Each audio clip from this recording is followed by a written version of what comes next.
नमस्कार दोस्तों, SR news में आप सभी का स्वागत है। मैं रिंकू यादव। दोस्तों, उत्तर प्रदेश सरकार को शायद ये पता हो चुका है कि 2027 के विधानसभा चुनाव में सरकार जा रही है। उत्तर प्रदेश की जनता त्रस्त हो चुकी है भारतीय जनता पार्टी और योगी आदित्यनाथ की सरकार से। शायद इसी का कारण है कि राज्यपाल आनंदीबेन पटेल कल गोरखपुर दीक्षा समारोह में पहुंची हुई थी और वहाँ की जो हालात है वो देख करके वो सर पटकने लगी और अधिकारियों की क्लास लगाने लगी कि ये मुख्यमंत्री योगी आदित्यनाथ का क्षेत्र है। जब यहाँ पर इतनी अव्यवस्थाएं हैं तो प्रदेश के अन्य जिलों में क्या होता होगा। वहाँ पर वो हॉस्टल में पहुँचती हैं, जिसमें 3 हॉस्टल गर्ल्स का होता है, बाकी 6 बॉयज़ का। एक गर्ल्स हॉस्टल में रिपेयरिंग का काम चल रहा होता है, तो वहीं 2 बॉयज़ हॉस्टल में भी रिपेयरिंग का काम चल रहा होता है। खाना जो बनता है हॉस्टल का केवल लड़कियों के लिए बनता है, लड़कों के लिए खाना टिफिन में भर के बाहर से आता है। इसको देख करके वो पूरी तरीके से भड़क गई और सीधे सीधे वहाँ के कर्मचारियों पर, वहाँ के वीसी पर ये आरोप लगाने लगी कि जब टिफिन में भर के खाना आता है तो क्या भरोसा टिफिन में खाना ही आ रहा है, उसमें ड्रग्स भी आता होगा, उसमें शराब भी आता होगा, उसमें गांजा भी आता होगा, तमाम प्रकार की चीज़ें आती होंगी। और ये कोई नई बात नहीं है, हॉस्टल में इससे पहले बहुत सारा चीज़ जो है कि पकड़ाया भी है, प्रतिबंधित चीज़। इसको देख करके वो पूरी तरीके से बौखला गई और वहाँ पर जो खाना बन रहा था लड़कियों के लिए, उसका जो खाने का जो मटेरियल था, जो खाना देख करके वो परेशान हो गई और पूछने लगी अधिकारियों से, वहाँ के कर्मचारियों से, कि ये जो खाना बन रहा है ये शुद्ध खाना है, इसका तेल जो है वो शुद्ध है। संतुष्ट जवाब न पाने पर खाना का सैंपल उठाती हैं और 2 सैंपल उठाती हैं। एक सैंपल तो दे देती हैं कर्मचारियों को कि इसका लैब में टेस्ट कराओ, और दूसरा सैंपल उठा के अपने साथ लखनऊ लेके आ जाती हैं। और लखनऊ में वो बोलती हैं कि दूसरा सैंपल मैं खुद लेकर आई, क्योंकि हमको पता है कभी कभी बीच में रास्ते में सैंपल बदल दिए जाते हैं बिचौलियों के थ्रू, सरकार को बचाने के लिए, कि सरकार की पोल पट्टी न खुले, उसको बचाने के लिए सैंपल बदल दिए जाते हैं। इसलिए मैं एक सैंपल खुद लेकर लखनऊ आई हूँ और इसको लैब में टेस्ट कराऊंगी कि हमारे बच्चों को जो खाना मिल रहा है वो खाना शुद्ध मिल रहा है या नहीं, जो तेल की गुणवत्ता होनी चाहिए वो शुद्ध है कि नहीं। तो दोस्तों, इसी बात से आप समझ सकते हैं कि उत्तर प्रदेश सरकार में क्या चल रहा है। पिछले दिनों अभी एक सरकारी स्कूल का वीडियो वायरल हुआ था, जिसमें छोटे छोटे बच्चे मिड डे मील का जो खाना होता है वो खाते हुए नजर आ रहे थे, जिसमें केवल पानी नजर आ रहा था सब्जी के जगह। न उसमें मसाला नजर आ रहा था, न उसमें तेल नजर आ रहा था, न कोई सब्जी नजर आ रही थी।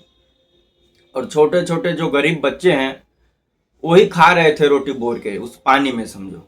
वो वीडियो सुल्तानपुर का था, उत्तर प्रदेश के सुल्तानपुर जिले का था। तो इसी बात से आप समझ सकते हैं कि उत्तर प्रदेश की सरकार, योगी आदित्यनाथ की सरकार, मस्जिद के नीचे से मंदिर खोजने में व्यस्त है, लेकिन अब हमारे शिक्षा व्यवस्था को किस प्रकार से गड्ढे में डाल दिया है उसके ऊपर कोई देखने वाला नहीं है।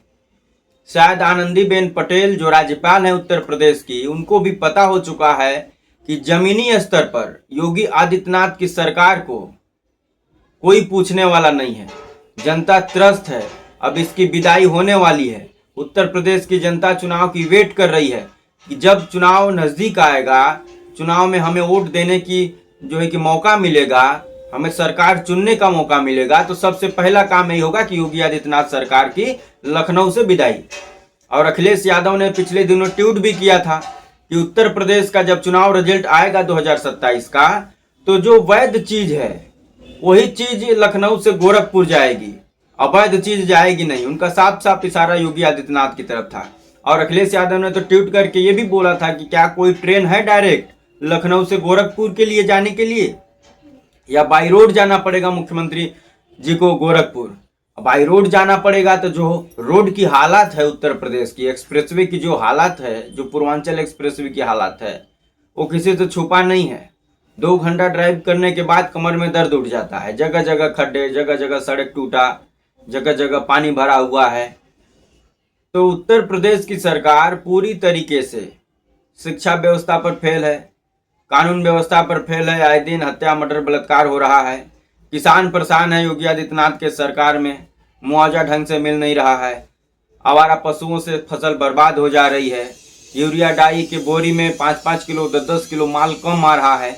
इससे किसान बहुत ही परेशान है, युवा परेशान है, बेरोजगारी से त्रस्त है, नौकरी धंधा रोजगार कुछ है नहीं उत्तर प्रदेश में।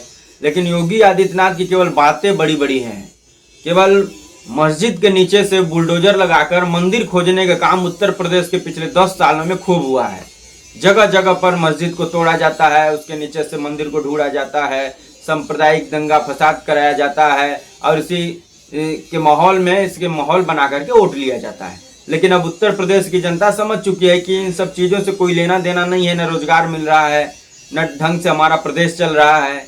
बच्चे पढ़ लिख करके मजबूर हैं घूमने के लिए, क्राइम रुक नहीं रहा है, किसान परेशान हैं।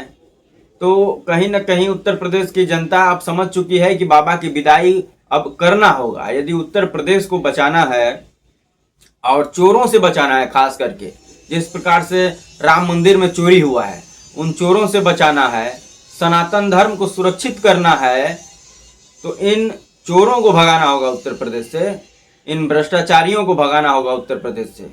और ये कहीं न कहीं आनंदीबेन पटेल का जो बयान है ये इशारा कर रहा है, क्योंकि वो भी उत्तर प्रदेश की जो हवा की रुख है वो पहचान चुकी हैं।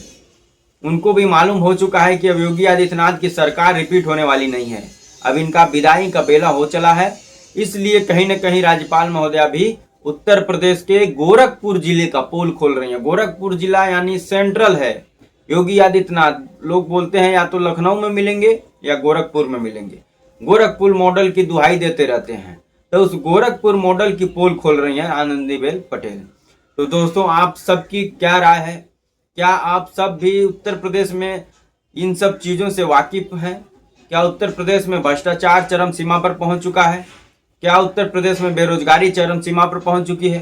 कमेंट करके जरूर बताएं। वीडियो अच्छा लगे तो लाइक कर दें, चैनल पर अगर नए हैं तो सब्सक्राइब कर दें और शेयर करना ना भूलें। जय हिंद, वंदे मातरम।